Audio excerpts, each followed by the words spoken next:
Salam əziz izləyicilər. Mən Adiyev Anar fizika müəllimi. Dünən sizinlə bir məsələyə baxmışdıq. Bu məsələdə bir düstur var idi. Delta P bərabərdir 2mv sinüs alfa. Mən söz vermişdim ki, bu düsturun hardan gəldiyini izah edəcəm. Buna keçməzdən əvvəl əslində bir məsələyə toxunmaq istəyirəm. Deməli, bu tip məsələlərdə hazır düstur şəklində də yadda saxlayıb eləmək olar. Amma bu düstur çox vaxt şagirdlər qarışdırır. Nədir burada məqam, qarışdırılacaq məqam? Birinci, burada delta P 2mv sinüs alfa düsturu da var. 2mv kosinus alfa düsturu da var. Bunu qarışdırırlar. Bilmirlər hansı halda sinüsdən, hansı halda kosinusdan istifadə olunmalıdır. Onun üçün mən indi bunu istəyirəm, bu düsturun çıxarışını sizə təqdim eləyəm. Başlayaq o zaman. Məsələ yəqin yadda qaldı necə idi. Həmin düsturun çıxarışını bax buradan mən vermək istəyirəm. Deməli, burada bir M kütləli cisimimiz vardı. M kütləli cisimdir. V sürəti ilə gəlir, üfüqlə toqquşur və nə edir buradan? Yenə V sürəti ilə geri qayıdır. Kütləsi də M-dir cisimin.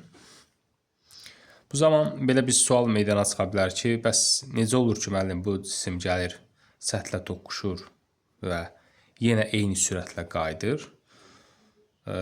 Buna belə cavab vermək istəyirəm ki, birinci məsələnin şərtində bizə bildirir ki, cisim səthlə elastiki toqquşur. Var elastiki toqquşma, var qeyri-elastiki toqquşma. Burada elastiki toqquşma olduğuna görə heç bir enerji itkisi baş vermir. Onun üçün cisim hansı impulsla yerə dəyirsə, həmin impulsla da yerdən qayıdır. Onsuz da kütlə dəyişmir, belə deyək, sürətlə də desək olar. Yəni cisim hansı sürətlə yerə dəyirsə, həmin sürətlə qayıdır. Amma məsələnin şərtində qeyri-elastik toqquşma qeyd etsəydi, o zaman bu cisim gəlib bir səthlə toqquşan zaman enerjisinin bir hissəsini keçəcəkdir daxili enerjiyə. İndi burada bunun həm potensial enerjisi var. Yerdən sıfırıncı səviyyəni bura qəbul edəsək, bunun həm müəyyən qədər hündürlüyü var, potensialı var, həm də başlanğıclı sürətli olduğuna görə bir kinetik enerjisi vardır. Təbii ki, yerə doğru gəldikcə kinetik və potensial enerji bir-birini əvəz edir, dəyişir, biri artır, biri azalır və gəlib yerlə toqquşan zaman artıq qeyri-elastik olardısa şərtimiz, enerjisinin bir hissəsi cisim qızmasına sərf olunur, yəni daxili enerjiyə sərf olunur. Qalan hissəsi ilə cisim yoluna davam edib gedə bilərdi. Yəni səthdən qayıda bilərdi. Amma bizim şərtimizdə, çox uzatmaq istəmirəm, bizim şərtimizdə isə deyir ki, cisim səthlə elastik toqquşur. Onun üçün biz nə edəcəyik? Mən burada birinci məsələni daha rahat, aydın olması üçün X və Y oxlarını yönəldəcəm. Buna deyəcəyik X, buna deyəcəyik Y. Və demişdik, şərtdə də qeyd edib ki, bura alfa bucağıdır, burada alfa bucağıdır. Yəni alfa bucağı altında dəyib, alfa bucağı altında qayıdır üfüqlə, təbii ki. O zaman bunu mən iki dənə proyeksiya arayacağım. Birinci halda, bu birinci halımızdır, bu ikinci halımızdır.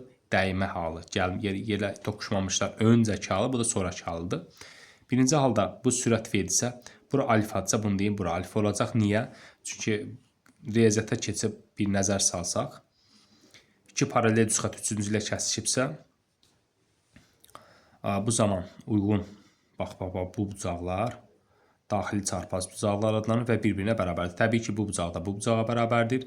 Bəs paralel xətlər nədir? Paralel xətlər dedim ki, bu xətləri uzatsaq, əgər bunlar kəsişmirsə, bunlar adlanır paralel xətlər. Yəni, belə də deyirlər ki, iki düz xət bir-biri ilə kəsişmirsə, bu xətlər adlanır paralel xətlər. Bunlar riyazi hissələrdir, sadəcə bir xatırlatma elədir. Və bir şey də, indi burada da bu bucaq lazım olacaq. Bu bucaq alfadırsa, bu bucaq da alfadır.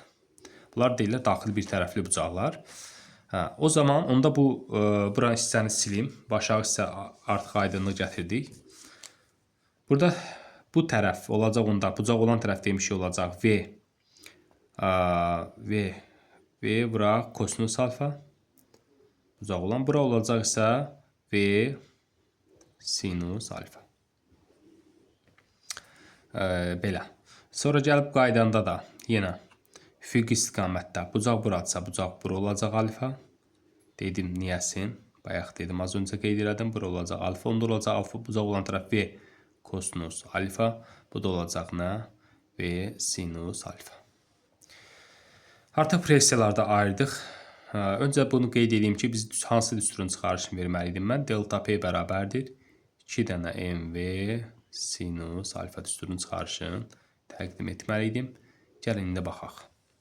Keçək məsələmizin əsas hissəsinə. Biz bunları proyeksiyaladık. Proyeksiyaları ayırdıq və bu zaman nə edəcəm indi? Mən burada bunu bir x oxuna görə proyeksiyalayacağım, bir də y oxuna görə proyeksiyalayacağım. Öncə bunun birinci yazıramında delta px-i x oxuca impulsun proyeksiyasının dəyişməsinə baxacağım. Yazacağım P2-nin x oxuca proyeksiyası çıxaq, P1-in x oxuca proyeksiyası. Bax, görə nə verir bizə? P2-nin x oxuca proyeksiyası nədir? P2-nin x oxuca proyeksiyası görürük. X oxu istiqamətdədir və proyeksiyası müsbətdir. MV elə V kosinus alfadır. Amma biz bilirik ki, impuls nəyə bərabərdir? MV-yə bərabərdir, düzdür? Impuls MV-dir. Onda biz bu V kosinus alfanı M-ə vursaq nəyə verəcək bizə? Impuls vermiş olacaq. Olacaq onda MV kosinus alfa çıxaq. Bax, bu çıxaq. MV-nin yəni MV1. MV1 də burada görürük, bu da x oxu istiqamətdir. Bunda proyeksiyası müsbətdir. Buradan yazıram M. Bu bizə mane olur. Gəlin bunu silək, təzədən yazaq. Bu x oxunu buradan yazıb. MV kosinus alfa. Onda MV 0-dan MV 0 çıxana nə verər bizə? 0 verər təbii ki. Keçdik y oxu boyunca proyeksiyasına baxaq. Yazacaq delta PY nəyə bərabərdir? P2-nin y oxuca proyeksiyası çıxaq, P1-in y oxuca proyeksiyası. Bu da bərabərdir. P2-nin y oxuca proyeksiyası MV0 sinus alfadır və y oxu istiqamətdədir gördüyümüz kimi. Onda M-ə vuranda olacaq nə? MV sinus alfa çıxaq. P1-in y oxuca proyeksiyası. P1-in y oxuca proyeksiyası nəyə bərabərdir? Bax, P1-in y oxuca proyeksiyası görürük burada nədir? Mənfidir. Çünki y oxunun əksinədir. Onda mənfi MV sinus alfa. Bu da MV sinus alfadan çıxanda mənfi MV sinus alfanı. Onda buradan impuls dəyişməmiz nə olur? Olur 2 dənə MV sinus alfa. Bax, bu söz verdiyim düstur. Bax, bu düsturu da çıxarışını verdim. Bu düstur ümumiyyətlə fizikada çox, bu düstur yox, ümumiyyətlə bucaq altında hərəkətlərdə düsturların, belə düsturların çıxarılması çox önəmli bir məsələdir. Çünki çox lazım olur bu düsturların çıxarışı bizə. Birini mən çıxartdım, qalanda lazım olan hansısa bir düstur çıxarmaq lazım olarsa, özünüz də bax bu qaydada proyeksiya ayırıb çıxarda bilərsiniz. Mənim ümumiyyətlə kanalımda mən çalışacağım ki, çətinliyi artırılmış fizika məsələlərinə baxım və orada hansı məsələlər ki, mənim öz praktikamda şagirdlərə çətinlik qalırdı, həmin məsələlərdə aydınlıq gətirəcəm.